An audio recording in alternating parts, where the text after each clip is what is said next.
John Latham, this is my hood. Ta-da. Ta-da.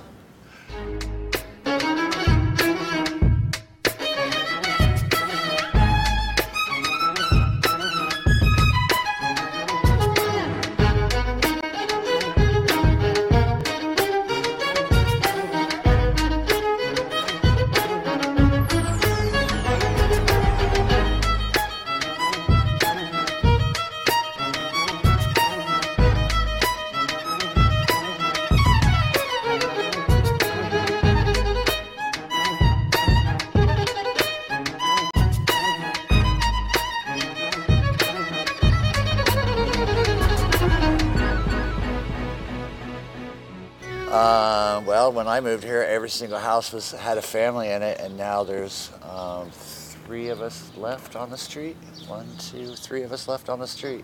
3 out of how many? 23, I think. 3 houses occupied out of 23. Yes. Actually, no, 4. I forget Andrews. Yeah, he's here every now and then. What we're seeing is primarily North and South Linden, near East Side, the near South side around Children's Hospital, further south around the Schottenstein site where we have a effort down there, Franklinton and the Hilltop are the primary areas. You know, it is a big problem in that it's twofold. One, there's the practicality of it. You know, that it is an attraction for drugs and crime, prostitution. You deal with those kind of issues, but then there's the perception of it. You know, you look around, you drive through your neighborhood, and you see homes like this. You're going to think less of the neighborhood. You're gonna immediately devalue the homes around it. What would happen is that we would initiate foreclosure.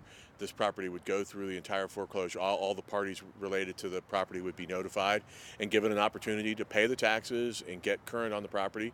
If they choose not to do that, at the end of the foreclosure action, instead of it going to sheriff's sale, the property can actually, the property owner would be given a last-ditch 45-day opportunity to pay the taxes. If they don't, then the property would be transferred to the land bank.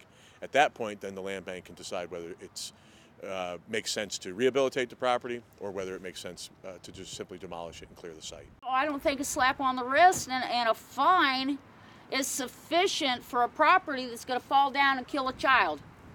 I think that something more drastic needs to be done.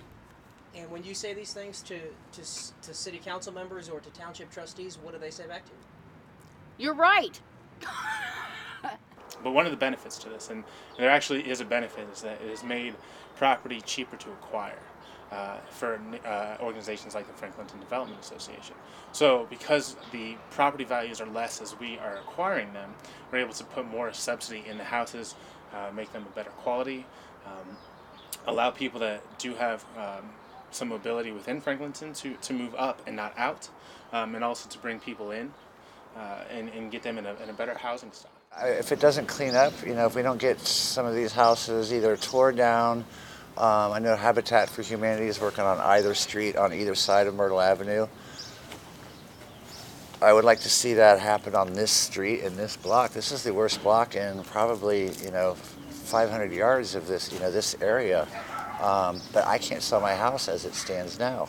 The ones I've been looking at are like 10,000, 12,000, I just can't do that right now. Houses that need a lot of work. Yeah, it needs a lot of work. But the work is no problem because I do it all. I'm an electrician, and I do it all. What would you say to people about Linden, about Franklinton, maybe about other neighborhoods around the city? What do you say to people about these neighborhoods who kind of scoff at them? People who'd rather live in Dublin or New Albany or places like that. Really, you know what? I say is that really this is where the heart is of the city. You know what I mean? And this is where everything comes from.